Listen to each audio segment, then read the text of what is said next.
let's get going. First of all, of course, we'd like to thank our guest host, Dick Greminger, who always lets us use his facility here, so how about a little applause for Dick? And it's great here. You can, huddle up to the bar and get a beer or wine or water or whatever you like up there, and food on the other side if you like. We're very informal here, so please help yourself and feel at home. How many members do we have here tonight? Quite a few. Very good. Very good. If you are not a member, I urge you to become a member. You can use tonight's admission toward your membership if you like. And some perks of being a member of the Museum Learning Center is you get unlimited visits to the museum, and you get free admission to events such as this, the speaker series, and you get gift shop discounts as well. And we've got quite a nice gift shop. If you haven't been there lately, we got some really nice STEM gifts, for the kiddos who are into science and so forth. So you can't find any of that stuff anywhere in town, or even up the road. You got to really search for it. So we've got it all in one place for you at our gift shop. So we'd like to reiterate that membership is just one portion of our incoming money that we get here. Admissions to the museum is another. Gift shop sales, of course, donations and sponsorships is another way, because we are not tax supported in any way. We thank Dwayne Doza, Auto Body and Sales, for tonight's program, so a little round of applause for Dwayne Doza. If you haven't heard about it, we have birthday parties now at the Museum Center, and we don't have any age limit, so if you want to have your birthday party there, you can. But the kids really like it because we have a lot of dinosaur stuff for them to do and what have you, so they get a kick out of it. And how fun is it to have your birthday party at a museum with dinosaurs? So keep that in mind for the little ones coming up. We have a puzzle maker that makes great gifts. Bring or email a photo to us, and we'll have a puzzle made for you in no time, and that's always a great gift too. On May 17th, we invite kids for our paleontologists for a morning, where they can dig for fossils and do arts and crafts and all kinds of fun things. We really try and have a lot of stuff for the kids, and I think we do a great job of doing that. Our next speaker series, coming up on May 21st, will feature the story of Ray Lidke. A fascinating story. He was a double-ace fighter pilot in World War II from Altenburg. And so we're going to hear his story, and it really is a fascinating story, and he was quite a guy. So I think you'll enjoy that. If you have any interest in World War II or fighter pilots or anything, I think you'll enjoy that. If you have something that you would like us to do a speaker series on, please let us know. Because we'll be happy to find someone to do a program, or maybe you yourself have a particular interest in something. Maybe you would like to do a program for us. But in fact, Jesse, shortly after your presentation last time, someone wrote me and said, I'd really like to see a program on Lewis and Clark. So I just emailed you and said, you got anything on Lewis and Clark? And he said, well, not exactly Lewis and Clark, but a lot on Lewis Meriwether. So that brings us to tonight's presentation. We welcome back Jesse Francis. Jesse is a cultural site manager for Foss Park in St. Louis County. He's dedicated his career to the preservation of Missouri history. He loves architecture, and preservation began with a real passion for history, I'm told. In 2014, he published his first book, Vanishing French Heritage, on the subject of French colonial log cabin architecture. The book draws on his years of experience preserving Missouri history, moving and restructuring and reconstructing historic homes in Foss Park's historic village, St. Genevieve. He's done a lot of work around St. Genevieve and St. Charles as well. He's worked as a consultant on numerous historic and preservation projects, again, many here in St. Genevieve, the Lamandier House, the Green Tree Tavern, even the St. Genevieve Museum. And he's also received numerous awards for his work. So tonight, Jesse will bring us the mysterious life of Meriwether Lewis. So please, give him a warm welcome.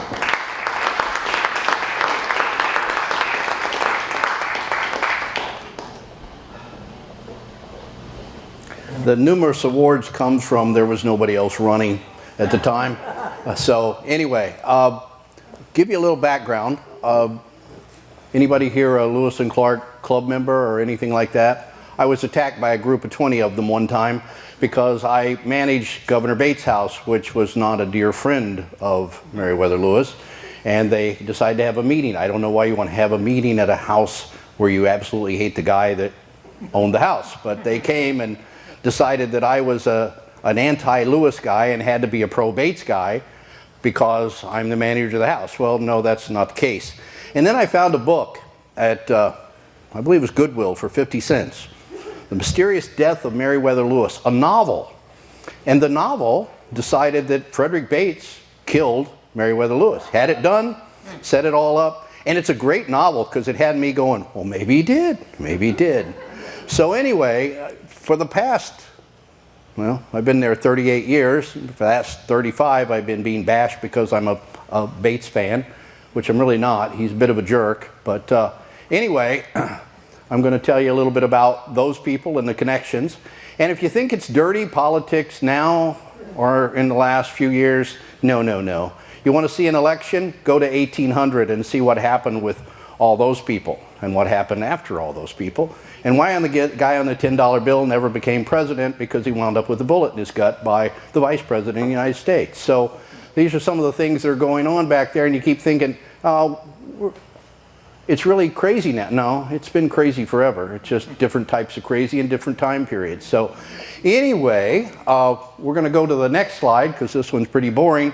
And you're going to see the gal that made Meriwether Lewis who he was. This is Mom, Lucy, Meriwether Lewis. That's where he gets his name. His mother was a Meriwether.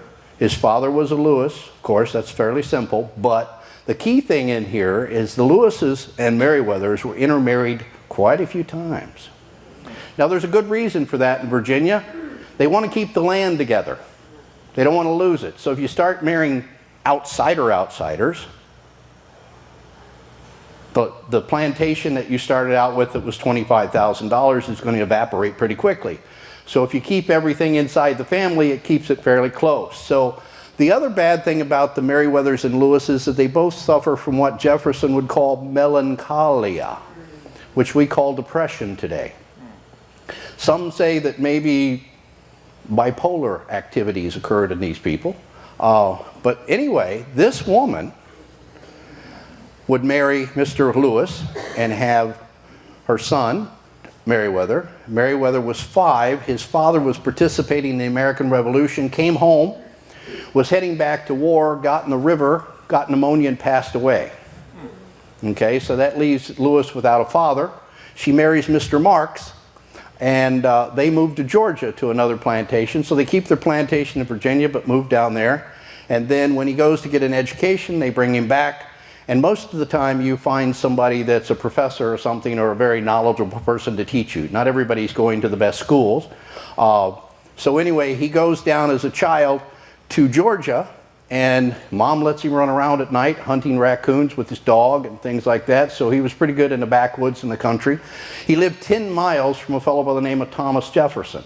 10 miles is basically a 2-hour ride.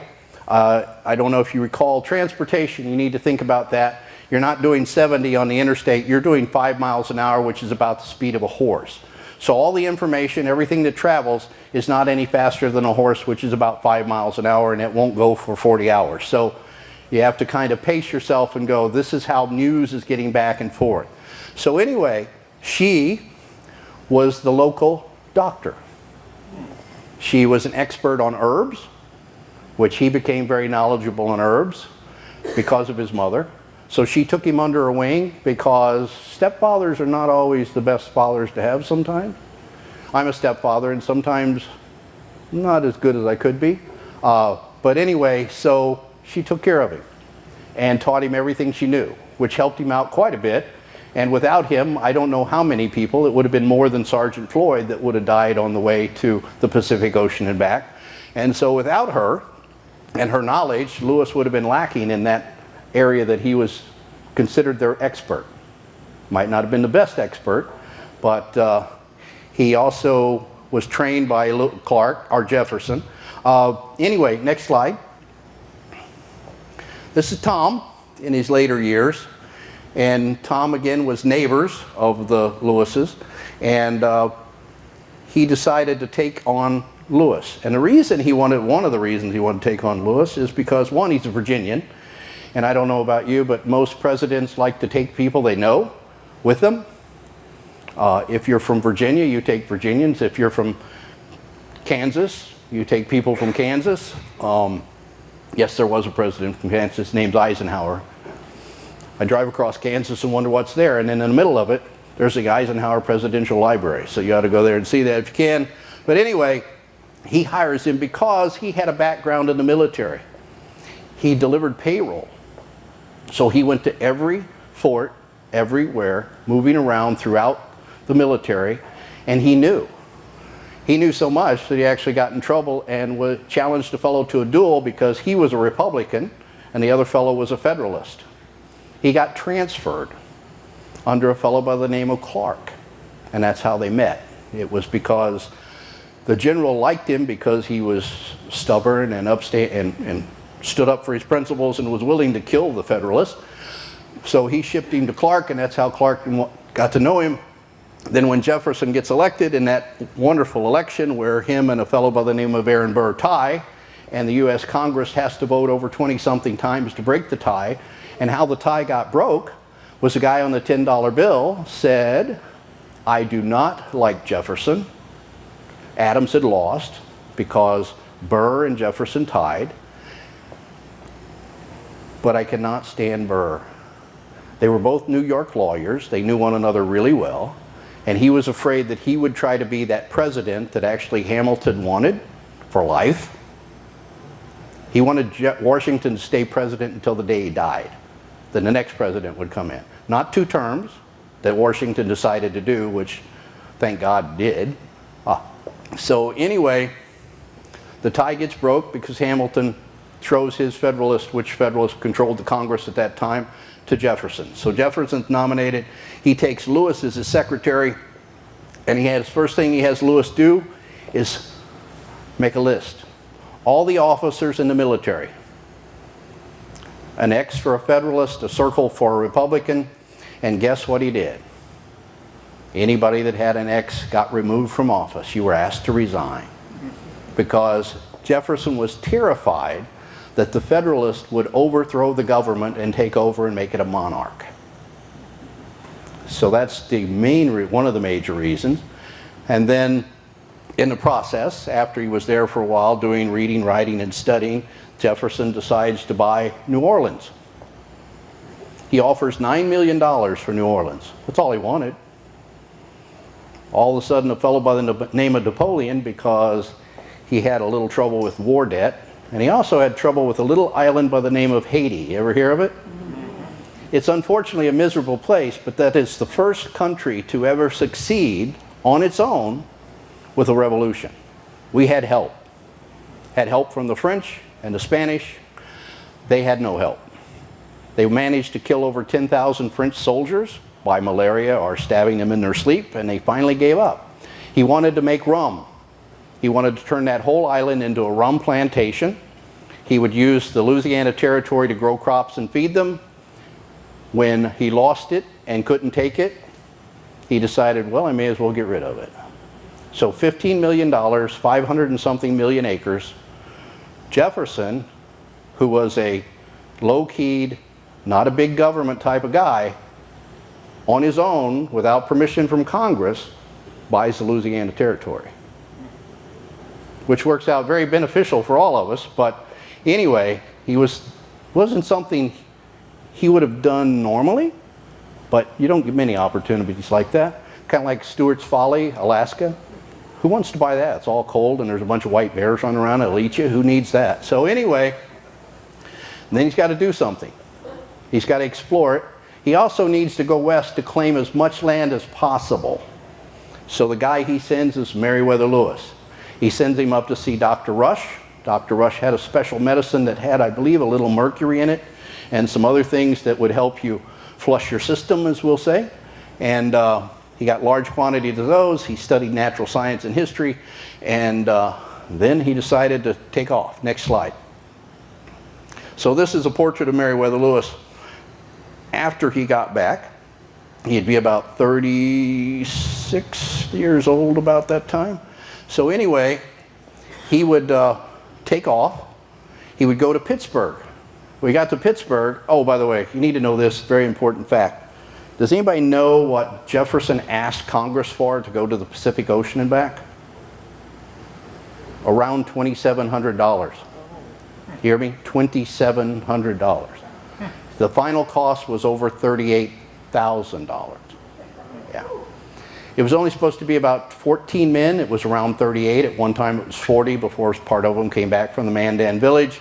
So anyway, he gets to Pittsburgh. He meets a friend by the name of Tarleton Bates, who, yes, happens to be the brother of Frederick Bates.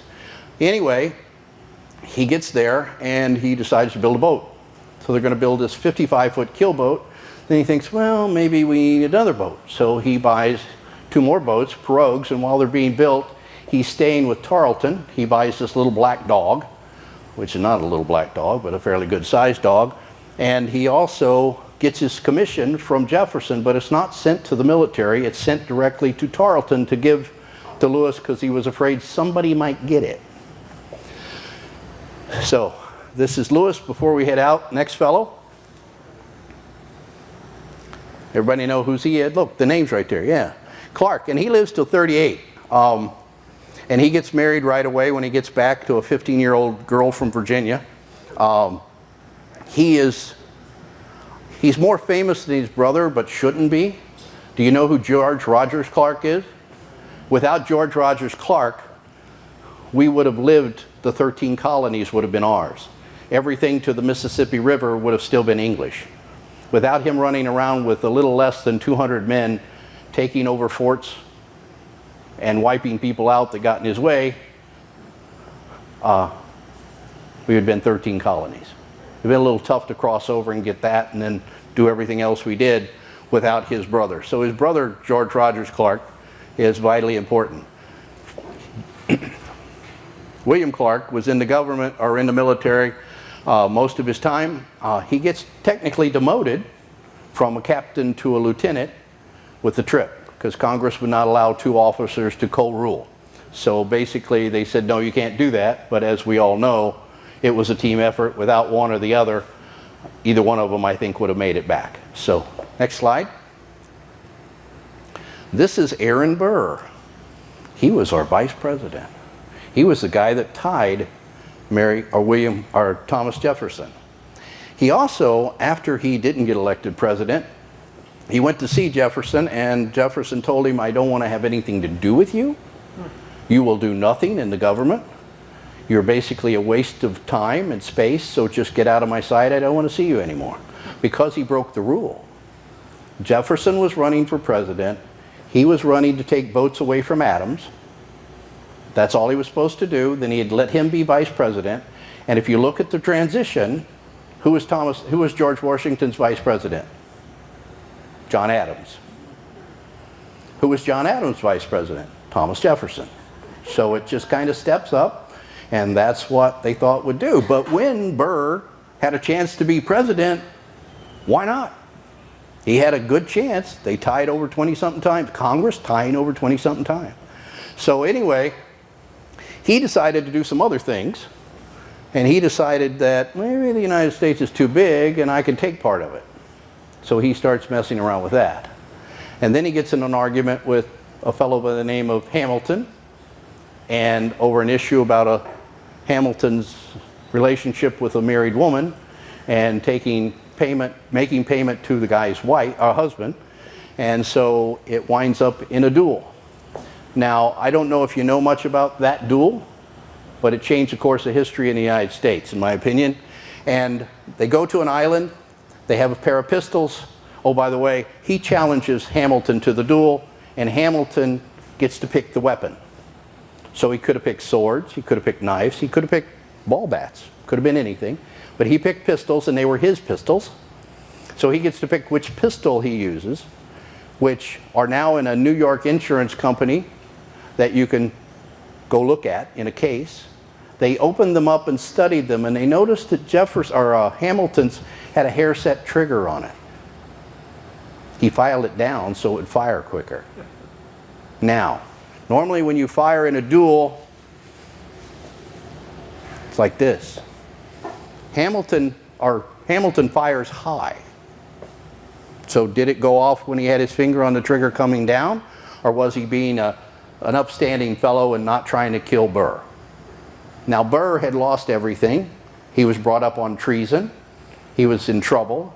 He was never going to get to be president, and that was all because of Hamilton. So he takes aim after Hamilton misses and shoots him in the intestines, and he dies a little while later. So he's still running around, and he's running around with a fellow by the name of General Wilkerson. Next slide. So this is the Louisiana Purchase. 15, wouldn't you like to be able to buy that much land, or a tenth of that land for that kind of money? You don't know what it is for sure. Jefferson wasn't sure there wasn't mastodons running around in the West, and he was looking for one of the lost tribes of Israel, and he was looking for Irish people. He was looking for all sorts. If you see any red-headed people, let me know, make a note, you know. See what you find out there. We don't know what's out there. And it's this area right here. Well, Jefferson didn't say stop in Montana. He said, oh, no, no, no, go to the Pacific Ocean. Then we can lay claim to it, and we can try to argue with the British and the Spanish of who owns what and where the boundaries are. Actually, to tell you the truth, the Spanish just barely missed Lewis and Clark in, I believe it was South Dakota, by 3 days. They were going to stop them and arrest them because they're trespassing. So they got by with that, kept going on. Of course, you know the rest of the story. They go to the Pacific Ocean and they come back. Along the way, Clark is busy writing letters and documents in a daily diary and all that. Lewis on occasion stops writing altogether. And then he'll pick it back up again. Then he'll stop again, then he'll pick it back up again. And that's kind of the way he was doing it. All the way there and all the way back. And then when they get back, they land in St. Louis, and they're supposed to go out east. Of course they are, get their rewards, which was a nice chunk of change and large sections of land grants. Lewis was also sticking around the territory to find a wife, which he proposed over 3 or 4 times, and they all turned him down. Now, I don't know about you, but I mean, not that I'm attracted to Lewis. He's dead, and I can't do anything about that. But anyway, Lewis, what was wrong with him? Why would these women not marry the guy who is now going to be appointed the governor of the Louisiana Territory? It's the size of the United States. Oh my God. What Virginia Belle wouldn't fall in love with that? Maybe she was afraid of those wild animals running around out there or something, but St. Louis was semi-civilized. So anyway, they refused. Clark had no trouble getting married to a 15-year-old at all, and that seemed to be the thing. Frederick Bates, when he was 48, married a 16-year-old about turned 17. His wife was the great-great-grandniece of George Washington's mother. So even in Missouri, they came from Virginia, they still kind of related to one another. So next slide. So this is the Louisiana Territory that we should have had, and where it should have ended before the Pacific Ocean, so the upper stuff to the right. Next slide. Now, the first governor of the territory was not Meriwether Lewis. It was this fellow. Anybody ever hear of this guy? General Wilkerson? During the Revolution, he tried to get George Washington kicked out. He wanted to replace him with Horatio Gates. Horatio Gates got credit for the Battle of Saratoga for winning it. He didn't. A fellow by the name of Benedict Arnold interceded, went out and got involved and won the battle. Messed up his leg, which then caused him to become a traitor. But this guy makes Benedict Arnold look like a saint. This fellow, and why, I don't know. The only name that Lewis did not mark down on the list of military people was him. So he worked to try to get rid of Washington. He was the general in charge of all the military, which is really scary. And then he's appointed territorial governor of Louisiana.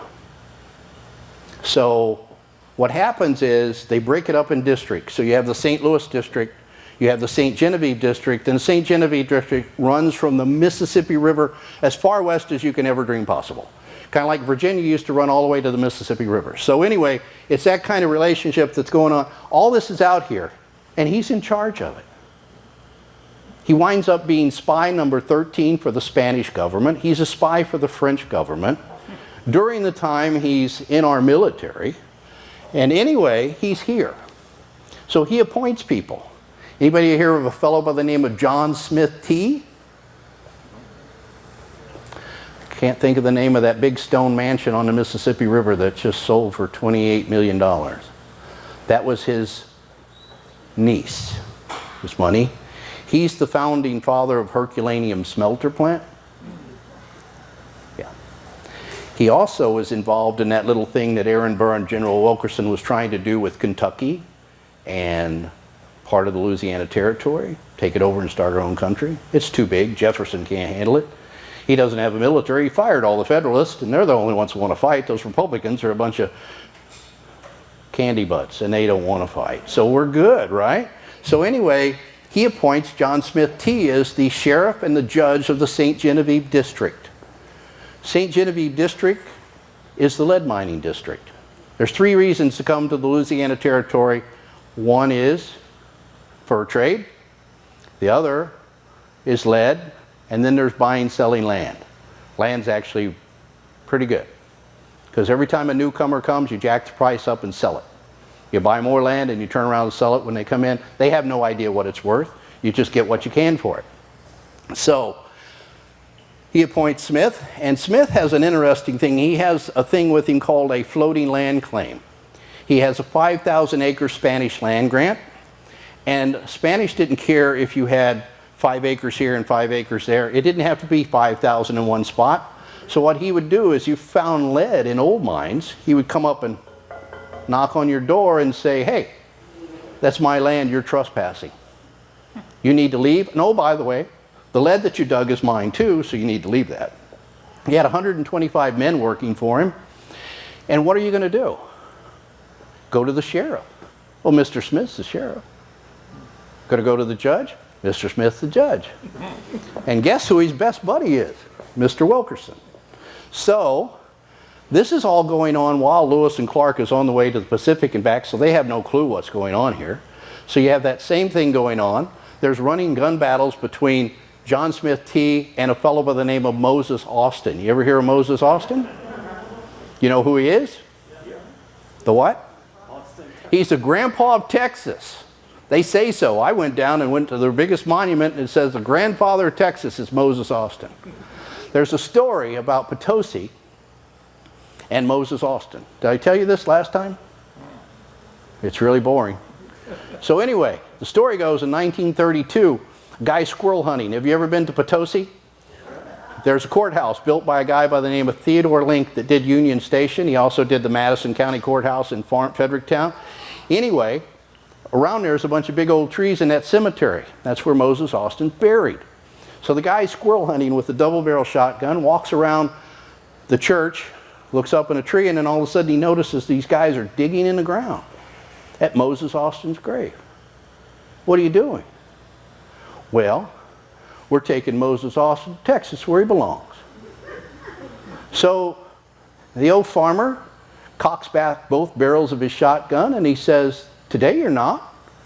So they didn't. They got supposedly Daniel Boone and took him to Kentucky. If he wanted to be in Kentucky, he would have stayed there, right? So he didn't. He came to Missouri. He should be in Missouri. So anyway, if you go to Potosi today, over the top of Moses Austin is a concrete slab. They've recently put a pavilion over the top of him, so if you go, you can get out of the rain and look at Moses Austin's grave. So now, the only way to get Moses Austin, and the Texans have come up with a way to do it, they call it horizontal drilling. So if you see somebody drilling about 1.5 miles away from Moses Austin, it's those Texans trying to get Moses to take him to Texas again. So anyway, these are some of the people. Moses Austin did not get along with Mr. Wilkerson. He was a Connecticut lead miner. He came to Missouri and he came with excellent ways to make lead. Both him and John Smith T had shot towers on the Mississippi River, and they provided lead shot. And one of the things that we wrote to get ourselves into a state was that we provided lead for the War of 1812 and the Battle of New Orleans. So anyway, When Lewis gets back, and Clark's appointed Chief of Indian Affairs, and Chief of Indian Affairs and General Militia, and Lewis is appointed Territorial Governor. Frederick Bates was in Detroit. He was one of the 3 governors to help, or judges to help write the rules and regulations for Michigan to become a state. He also had trouble getting married. He said he'd keep asking these French women to marry him or go out with him, and none of them would. I don't know what's wrong with Fred. He looks good in a painting, but as you know, when you pay to have somebody paint you and not a photograph, they tend to leave some of the ugly out. Photographs used to not lie, but with all this modern technology, you can make people that aren't so attractive look better than they did. So anyway, so we got General Wilkerson. General Wilkerson decides to help Thomas Jefferson. You know, Thomas Jefferson hated Burr because what he did, mess with him when he was trying to be president. And so there's a trial for conspiracy. Wilkerson turns him in. He's at the courthouse. They're having a trial. There's a letter about proving, I have a letter written by Burr that will prove beyond a shadow of a doubt that he is a traitor to the country. This is Wilkerson, which is probably why he didn't get fired and executed himself, because he had this letter, right? Has this letter. You're talking to Burr, who is a New York lawyer, and he starts reading the letter. Then Burr asked to look at the letter. He looks at the letter and he said, "Sir, this is not my handwriting. How's that work in court?" And Wilkerson says, no, it's not. I wrote it from the memory of the letter that you gave me. Let's see here. Whose side is he on? Is he on Jefferson's side or is he on Burr's side? So Burr walks. He leaves the country, comes back, and he still tried to take over part of the country. It just never worked because they all considered him a little too far off to the crazy side. So Wilkerson, he removes him as the governor, but he's still in charge of the military. And they ship him to New Orleans. He's in charge of our military again. Fire him, get rid of him. They don't. So anyway, next slide. This is John Smith T. Somebody didn't like him a whole lot. He didn't turn out well. But anyway, he was one of the helpers or one of the assistants with Burr and Wilkerson when they were rounding up the men on the Ohio to take down and start taking over Kentucky. He was involved. How he skipped, I don't know. How he didn't get in trouble, I don't know. But he was never drawn. They wrote a note about maybe Smith was involved. But this is one of the fellows that was running around here in your neck of the woods. Oh, by the way, if you challenged him as the sheriff and the judge, and you went to St. Louis and told Wilkerson, now you've insulted the man. He challenges you to a duel. He won 15 duels of 15 duels. And then he would step out on his house at Old Mine's front porch on Sunday afternoon, because that's when the French did their business. And he'd say, I have this piece of paper from a fellow that's just passed. He's selling his property. Is there anybody that would like to purchase it? Remember, he's got 125 men out in the audience. Guess what? He gets it. Without his greed, there probably would have not been that Herculaneum smelter plant, but he was a pretty dangerous fellow. Oh, by the way, he put T in his name because there were so many John Smiths running around that nobody knew who anybody was. So T is from, I'm John Smith from Tennessee. And I don't know if you know the history of the United States, but we have a lot of John Smiths. So I feel sorry for you if your family is John Smiths, because finding one and getting it right is going to be next to impossible. So that's the other scoundrel that was in our neighborhoods running around. So these all tie into the theory of Lewis being murdered or him killing himself, because there's a lot of stuff that's going on with Wilkerson and Smith and other people that make you wonder what's going on. Next slide. This is my governor, Frederick Bates, that I love so much. Just ask any Lewisite that you run into. And anyway, he was brought here with Lewis and Clark. So Clark and Frederick Bates shows up April Fool's Day, 1807. He is Secretary of the Territory and Land Commissioner. Land Commissioner is in charge of the 1,700 land claims that are in dispute. He straightens out 1,200 of them before he leaves that office. He also becomes a very wealthy man because he buys land that are improper land claims. Little kind of, it might not be illegal, but it's a little questionable and maybe not all that honorable. But he was doing that. He was born in Belmont, Virginia, a plantation that his great-great-grandfather got that was 25,000 acres. His father participates in the Revolutionary War. He was a Quaker. When he did that, he got kicked out of the Quaker church. And during the war, I don't know if you watched The Patriot where they burned the house and everything. Well, that's what they did with their plantation. So he lost everything, and he actually wrote Congress asking for money, and they kind of laughed at him like they did all the other people that asked for money, and he didn't have any. So they lost everything. His older brothers got to go to William and Mary at Harvard. He didn't. He had to go to work at Goochland County and become a clerk and study law that way. And then he asked his brother Tarleton what he could do. He wants to have a job.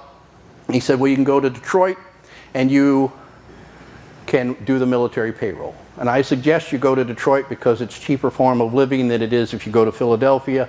The cost of living is higher, and you are here to raise money to get our younger brothers an education. That's your purpose in life. There were 13 of them. A lot of children.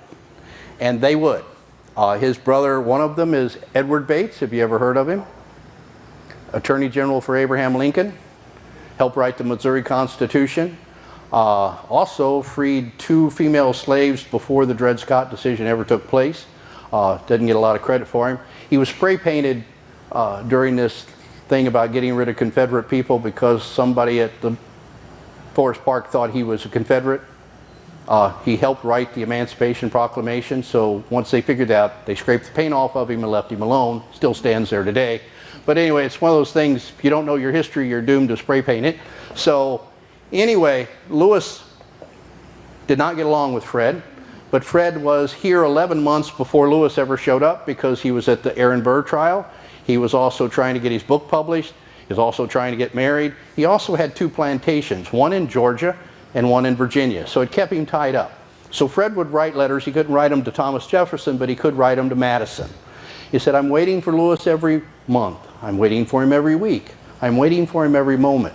Because at the same time he's acting governor, the Osage Indians are mad because the treaty they got was not as good as some of the others, and they wanted to retreat on the treaty, or they were going to go to war.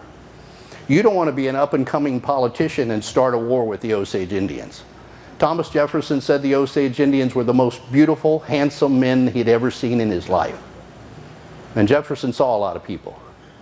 So they were very tall. Some people say 7 foot, I say 6'5". And if you're a 5'4" Frenchman, they're giants. And before they stole horses from you people here in St. Genevieve, they would walk or run. So they were in pretty good physical condition. They would hunt. In the wintertime, they would hunt buffaloes and deers and games around here other ways. So anyway, he's dealing with that, writing letters. So when Meriwether Lewis shows up 11 months later, they don't like one another. And it gets to it where Lewis and Bates get into an argument. Bates tells him that if I see you walking down the street, I will walk across the street to avoid you. I will only deal with you when it comes to government business. Other than that, I don't want to do anything with you. So one night there's a party in beautiful downtown St. Louis, and Fred's there, and Lewis comes in the front door, sits down next to him, and Bates gets up and leaves. Bates is a poet and a letter writer. Not a good thing to do with a guy that has a pretty good temper and is really good at shooting things. So anyway, Lewis supposedly says, I want Clark. He gets Clark in a drawing room and says, I want you to tell Bates I'm going to kill him tomorrow. Ask him how he wants to die. Which means, which weapons does he want to choose? Because I'm going to kill you. Clark calms him down and says, you can't kill the secretary. The president would not like this. So it calms Lewis down enough to leave him alone. So then Lewis is having trouble with money coming in and going out. He's paying bills. And you understand the part about the 5 mile an hour trip. So if you send a letter to Washington, D.C. to get reimbursed for something that you bought, You got to take it across the river, drop it off at the Cahokia post office, then it's got to go. There's a study that's been done that somehow or some reason any bill that Lewis sent in took twice as long as any other mail that went to Washington, D.C. So is somebody over there yanking him around? Because it just makes him look bad. And then he's desperate for money, so he has to borrow money, which makes it even worse. And then he's got these documents and papers that he's finding. So finally, Lewis decides to head east to straighten out and correct the wrong things that the government's done, because they were turning him down on his bills. One of them was the Mandan chief that went to see Jefferson had come back. He wanted to get home. They tried to take him up, and the Yankton Sioux was trying to kill him, so he had to come back. So then Lewis used his brother Rubens and Clark and his company and Shoto's company with 125 men to go up, and they paid them $5,000. When they got back, they wanted to charge $10,000. And that kind of irritated Dearborn and some of the other people, which Dearborn was the Secretary of Defense, I guess, basically. So anyway, those things are going on. And then Lewis has some problems with medication.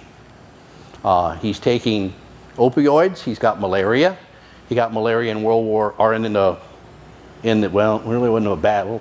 He joined up to be in the Whiskey Rebellion to be able to fight like his father did in the American Revolution, and stayed in the military after that. He got malaria while he was out doing that, so that would get him sick. He also had the melancholia problem going on.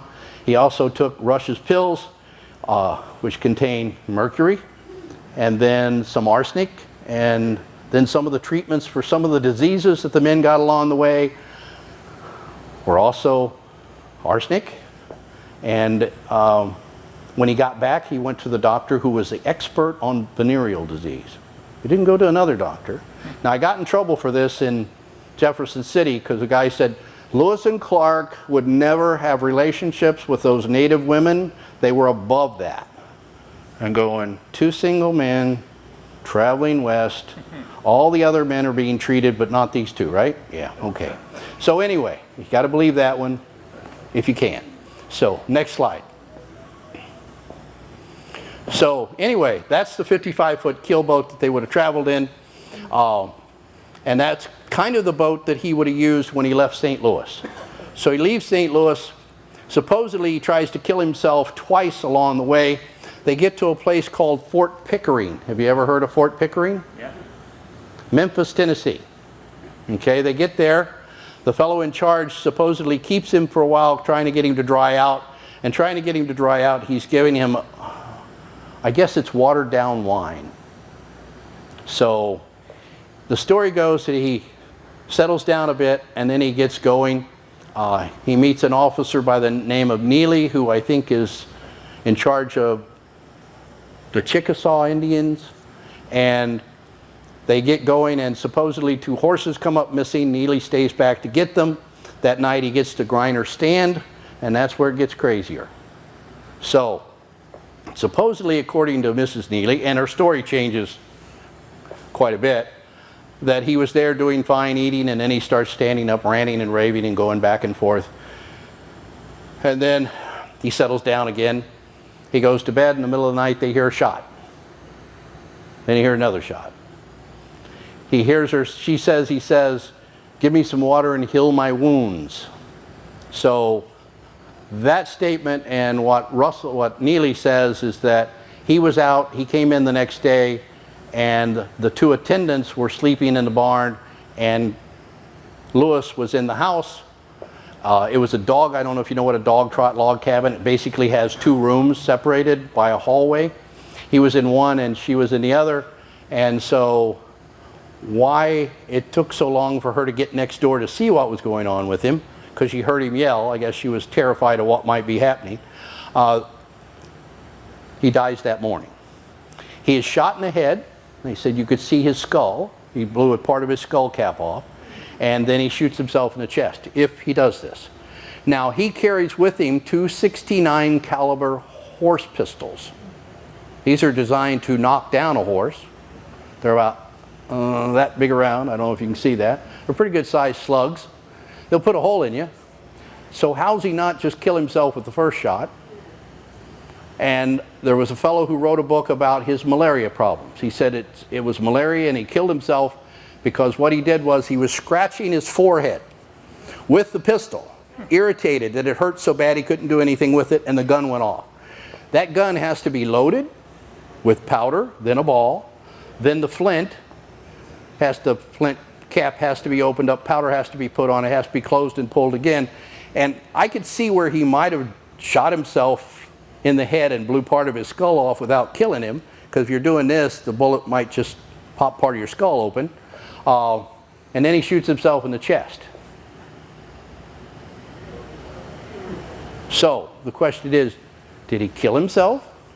He's going back to Washington, D.C. to get his credit straight, to straighten things out. He's got to get the book done. He's all, Jefferson's still on him about, got to get the book, got to get the book, got to get the book. And so he fall into a deep state of depression, and he's drinking, and he just decides, this is the way I'm going to end it. It's kind of strange if you think about, he's got 2 plantations, a mother to take care of that he dearly loves, and killing himself just doesn't seem to fit the bill. It's a good story, and might be right, we don't know. In 2008, they did a study and got the national parks to give them permission to dig him up. 2010, they changed their mind. Now, part of the story is when he was shot, when he died, they buried him. His mother sent a naturalist to go get him and bring him home. When he found his gravesite, he was buried within inches of the top. And animals had got to him and tore him up pretty good. There wasn't a lot left. He didn't want to take him back to Mom and see what happened to him, so he reburied him. They did a coroner study trying to figure out what to do, but they can't do anything if you don't have a body. You could have tested for all those things that he may have had. If he had a venereal disease, it would show up in the bones. If he was taking mercury, and especially mercury, would show up in his bones, all that stuff, and especially the hole in his skull, how big it was and what happened. So what happens is, after he's dead, his papers are ruffled through and some are missing. We don't know how many, we don't know what he had. Now you understand that we got Wilkerson, we got John Smith T, we got Aaron Burr, we got Wilkerson, who we know is a traitor. Was there something in those papers that proved beyond a shadow of doubt that he was a traitor? And you're in charge of the military.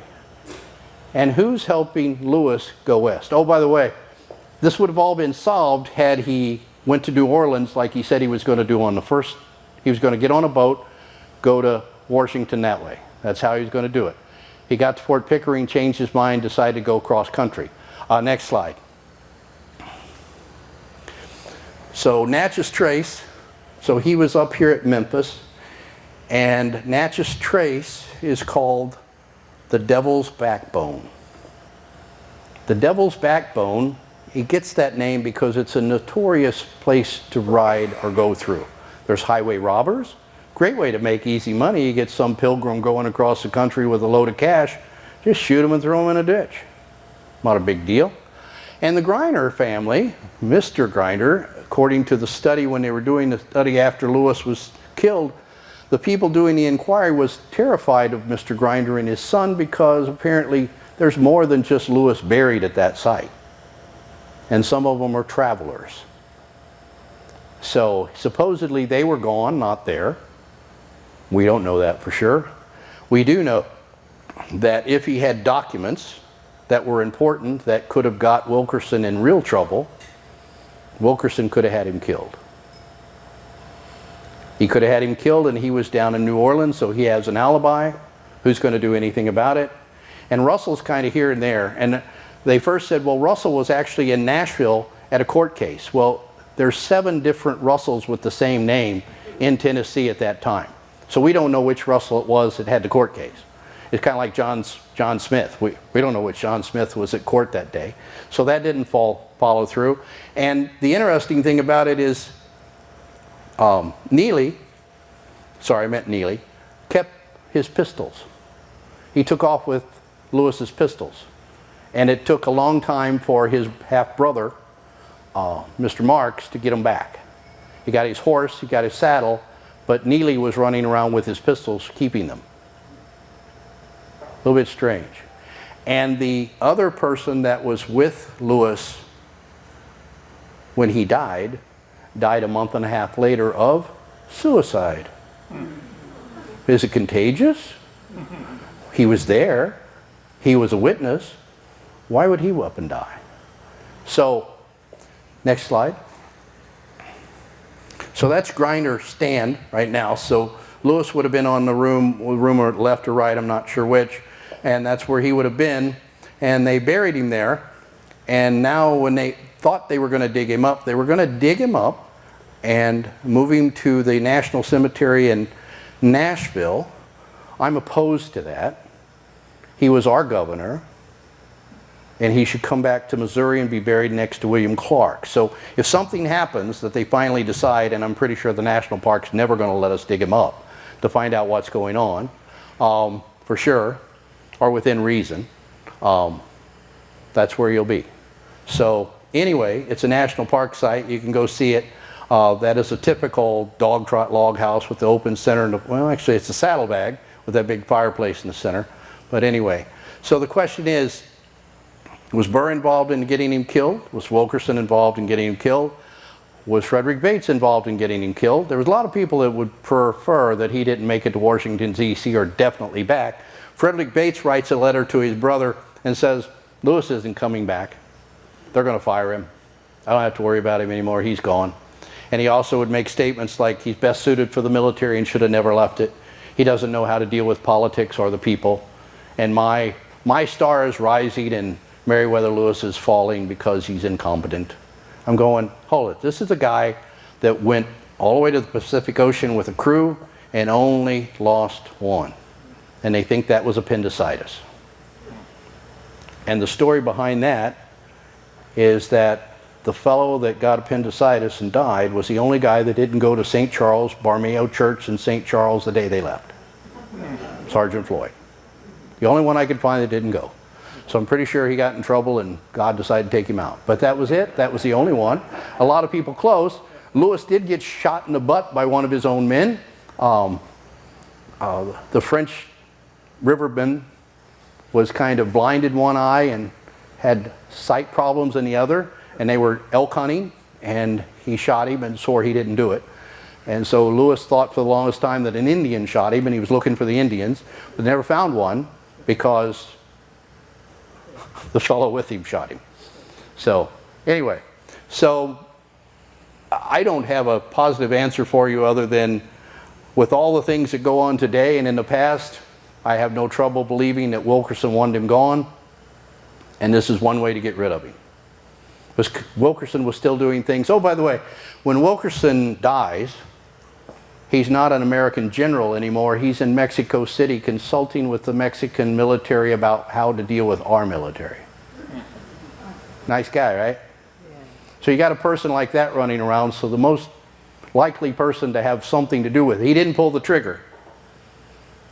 But Neely ran into money later on that he shouldn't have had. Things occurred to other people that might have helped out a long way. The guy at Fort Pickering. Some interesting things went on through as you go on.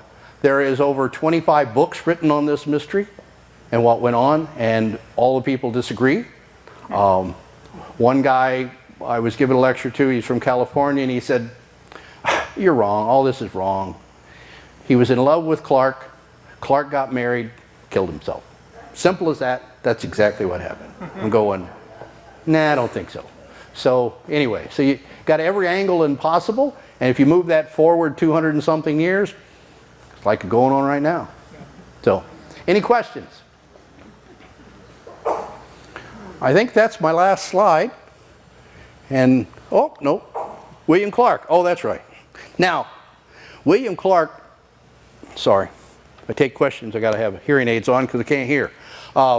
William Clark says after Lewis dies, as so did Jefferson, that, yeah, Lewis killed himself. Later on, before he dies in 1838, he says, no, I think Lewis was murdered. Now, he tells this to his son. you got to look at this two ways. See, there's never an easy street. His son was Meriwether Lewis Clark. So if you have somebody you're named after, it would be better if they were murdered than committed suicide. Yeah.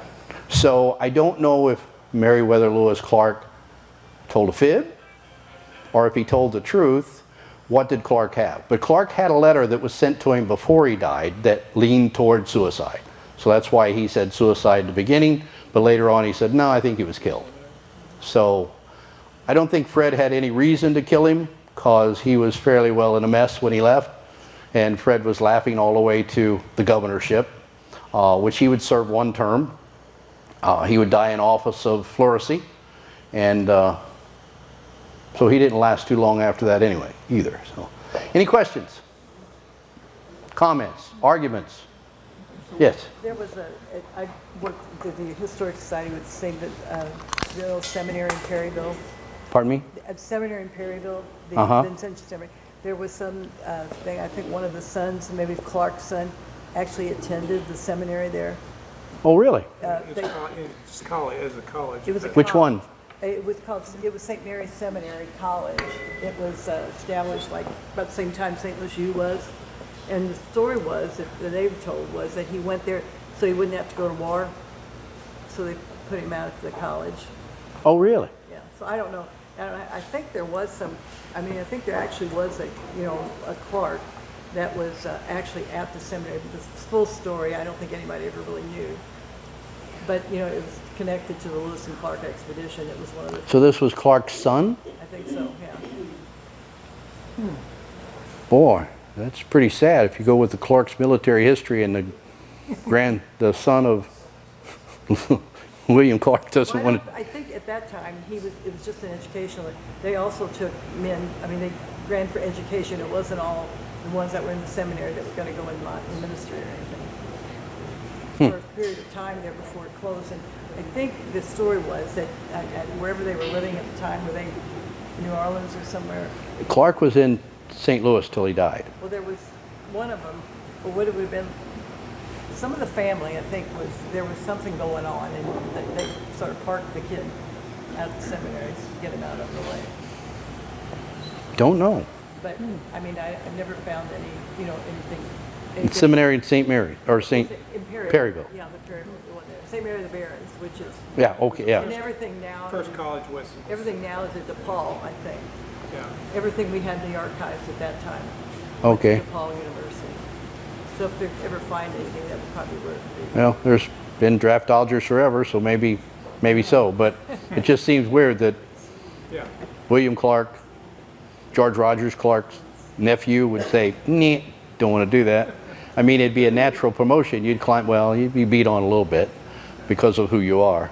You're nothing like your father. Well, Yeah. it could have been just for educational purposes, because there wasn't that much available. Really? Well, it was St. Mary's Seminary and St. Louis University, which was St. Louis College, were established like the same year, I think. 1880. Okay. Well, So it was also used as higher education, so yeah, it could have been.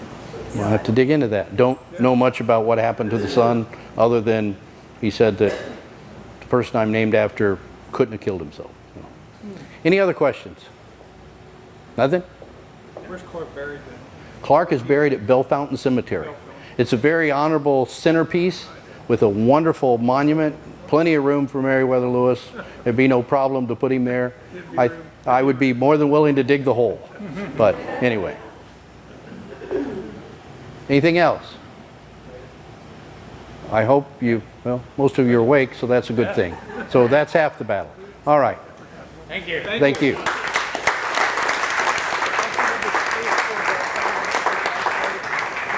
Thanks, Jesse, so much. You are a plethora of information. And he uses no notes. Can you believe that? So again, we'd like to thank our sponsor for tonight, Dwayne Doza Auto Sales and Body. Give them applause. Thank you. And again, if you have something that you would like us to present at our speaker series, don't hesitate to ask us. We'll be doing everything we can to make you happy on that front. So safe travels, everyone, and be sure to visit the museum.